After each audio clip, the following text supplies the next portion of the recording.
Hello and welcome back to my channel. This is Early Career Academic. On this channel, I explore how I use Passion Planner to set personal and professional goals. In this video, I'm going to be completing my February 2024 reflection. So stick around for that. Before I get started, I am a Passion Planner ambassador. That means there's an affiliate link in the description, in a discount code in the description of this video. I love it when you use those links and codes. Hopefully by the time this video airs, Passion Planner will be back up selling its physical products, including its planners and pens and stickers and so on and so forth. They had some fulfillment center issues, so fingers crossed they will be back up and running by the time this video airs. So let's get started. Thank you for being here. So we are saying goodbye to the month of February. This was the monthly spread here, and this is a medium. This is a medium Passion Planner, an undated Passion Planner, which means that all the months are in the front of the planner and you have to date them, and behind every month they have a space for reflection on that month. Now, if you've watched this channel for any length of time, you know that I typically cover up these prompts and I go ahead and I do my own monthly reflection thing, but I'm going to go ahead and use the prompts this month because I did not get it together in time to film this video to go ahead and cover these up. So we're going to use these prompts here. And what I'm going to do is I'm going to focus in on what they're asking me, answer them to the best of my ability. I'll speed through this part of the video. And then when I come back, I will explain my answers to the questions and decorate using some stickers from the Recollections sticker book that I've been kind of using to use up my stash. These are just really pretty, and I don't think I have occasion to use these in my weekly spreads as much because of the shine, but I will definitely use them here in this reflection page. So I do typically try to do the reflections before I set up the next month because it helps me determine priorities for the next month. So that is what we're doing here. I'm going ahead and doing this reflection first, and then I will share with you my March plan with me next week. So I will speed this part of the video up and then come back and explain to you, how I answer these questions.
Okay, so let me just walk you through how I answered the questions this month. And while I'm doing that, I'm going to go ahead and pull some stickers. I might also use this Tombow 817 to highlight a few things. We'll see how it goes. So the first question is, what is the most memorable part of this past month? I can never just narrow it down to one memorable moment, y'all. I just can't. So I put 3 memorable moments.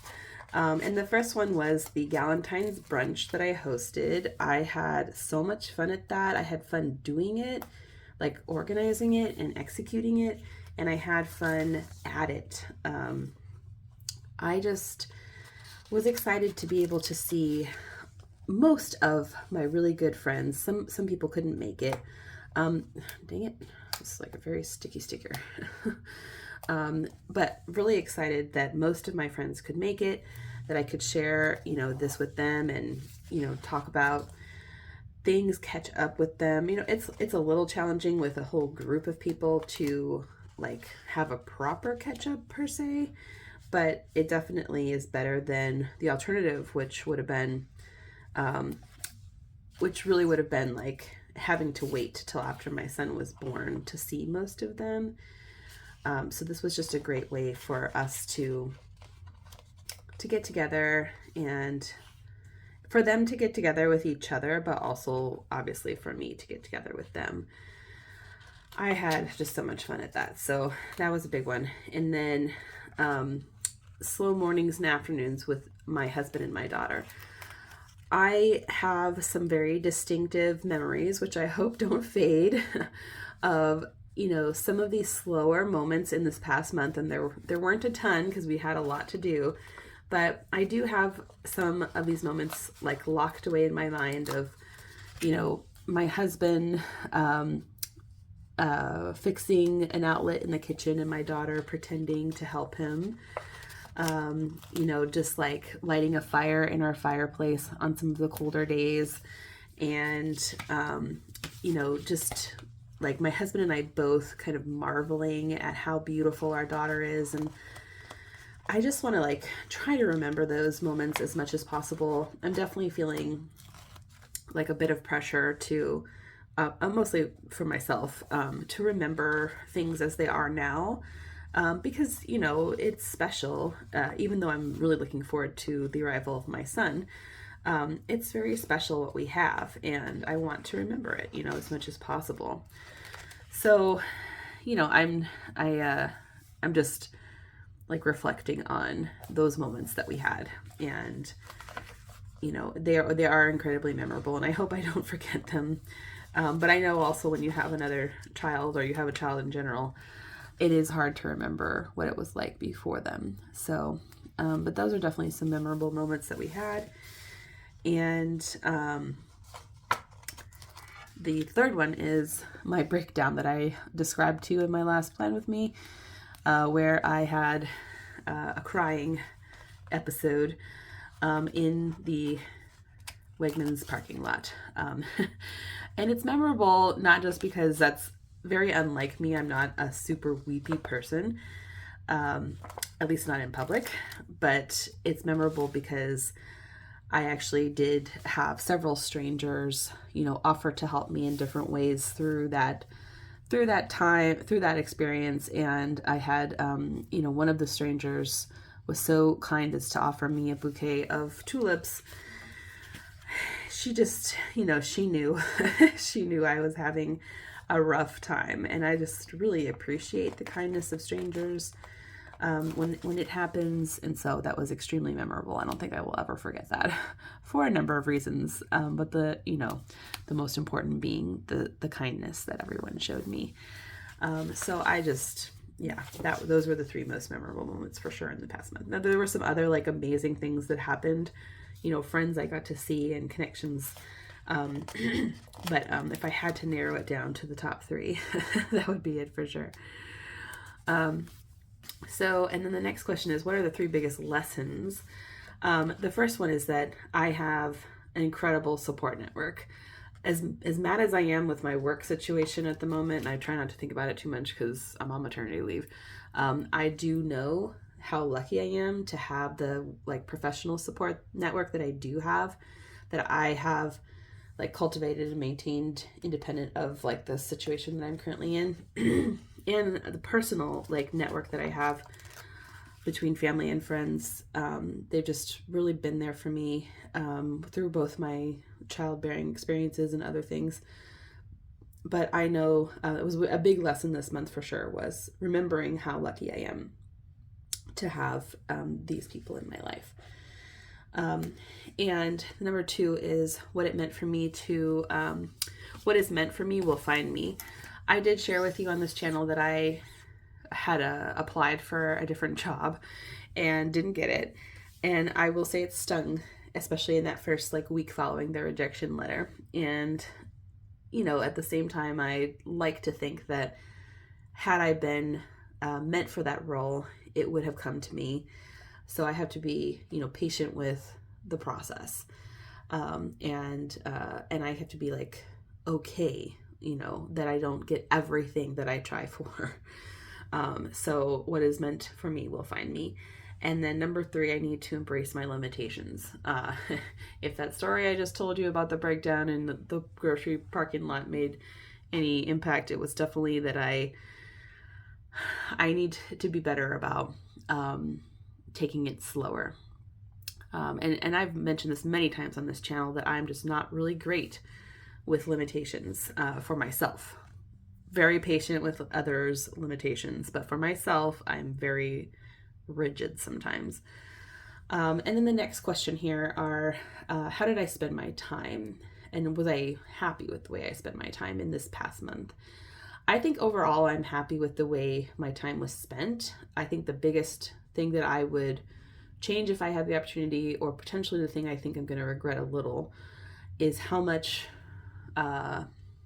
busyness there was in this month. I thought this month was going to be a lot slower paced, where I was able to kind of like savor a little bit of this like pre-second child period of time where it's just me, my daughter, my husband.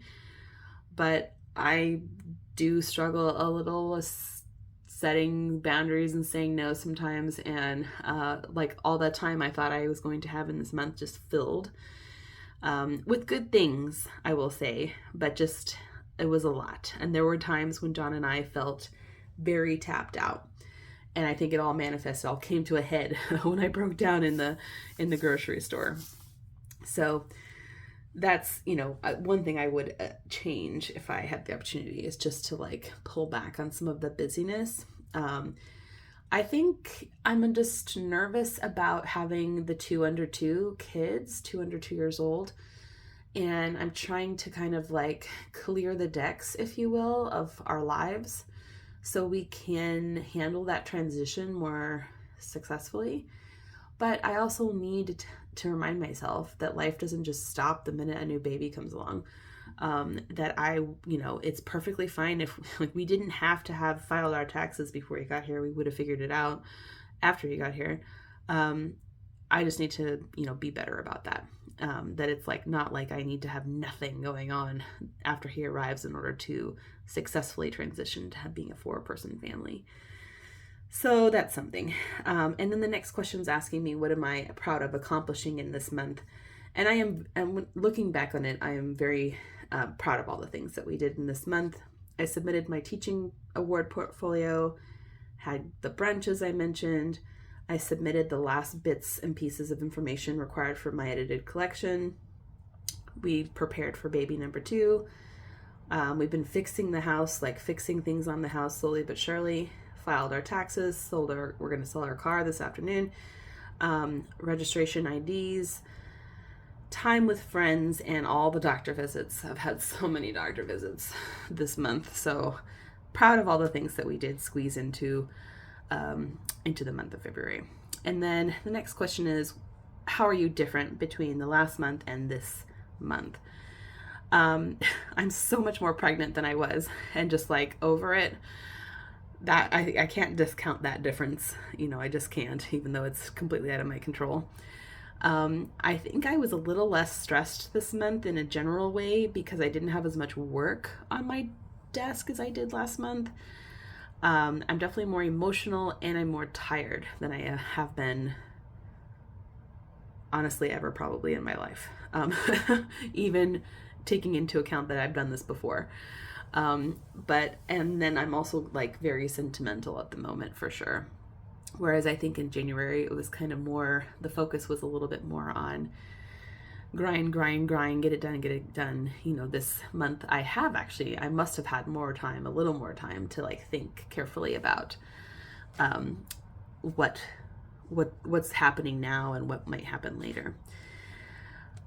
So who am I grateful for? Definitely, as I mentioned, my support network of friends and family. John and Freya, my husband and my daughter, are just the most amazing people in my life. And I'm eternally grateful for them for sure. And in these past few weeks, especially, my friends have really rallied and been there for me when I was having emotional difficulties, and in terms of like giving us so much for our new baby, not just things, but advice. So it's been an abundance of blessings for sure. And then 3 things I can improve upon in the next month, knowing that I'm going to be postpartum. This is helpful. The first one is practicing stillness. I am not good at it. I just mentioned that. Like, I feel like I have to be doing something all the time. So, and I know that's going to be very difficult for me to keep that kind of pace when I'm recovering from a C-section and when I have 2 under 2. So my goal for next month, one of my goals, is to be present and to not feel the impulse to be having to constantly do stuff. And that will be hard for me, but I need to practice it. Patience is kind of coupled with that a little bit, patience with myself, but I'm also anxious about being patient with with my children and with my husband. Obviously, you have a well of patience for your newborn, who really has no control over his or her reactions to things. But I'm just nervous about being patient with myself and my husband and my older child, my daughter. And then expectations. I think I can sometimes get in my head about I definitely get in my head about expectations for myself, but also like imaginary or maybe even real expectations others have of me. And that's like partly why I find it hard to be present and relax and not feel like I need to be doing something constantly, because I'm in my head, I think, oh, well, I need to look like, even in a postpartum, post-surgery experience, I need to have a perfectly tidy house, or I need to stay on top of the laundry, or, this needs to be this way or that way or whatever. And some of it is just, most of it, I would say, is probably just personally imposed upon myself. Some of it is definitely coming from others' expectations. Some maybe that I'm blowing out of proportion, and some that I know actually are rooted in reality. But here's the thing, like, I know that's what's happening, and I know that I don't need to meet those expectations, the ones for myself or the ones I think other people have of me, if I don't want to. So that's why that's on here, is for me to just remind myself that I don't need to look like I didn't just have a baby, and that I'm not, and look like I didn't just have abdominal surgery, and look like I'm not juggling 2 under 2 and so on and so forth. Like, I don't need to look like this superwoman all the time. I mean, ever for that matter, but definitely not in this phase of my life. So those are the things I'd like to work on in the next month. I think regardless of how much effort I put toward them, they're gonna have to happen in some way, shape, or form. So this was my monthly reflection for February 2024, and it does help me think about how I want to spend my time in the upcoming month of March. A lot of that's dictated for me by obviously giving birth and surgery recovery and all of that. But I do have some decisions I need to make, and I'll go into that in my March plan with me. So you'll see how this kind of transfers and plays out in my monthly setup. Looking forward to sharing that with y'all. Thank you so much for watching if you stuck with it this long. And if you don't mind, give this video a thumbs up and subscribe if you're not already. And I will see you back here shortly. Take good care. Bye.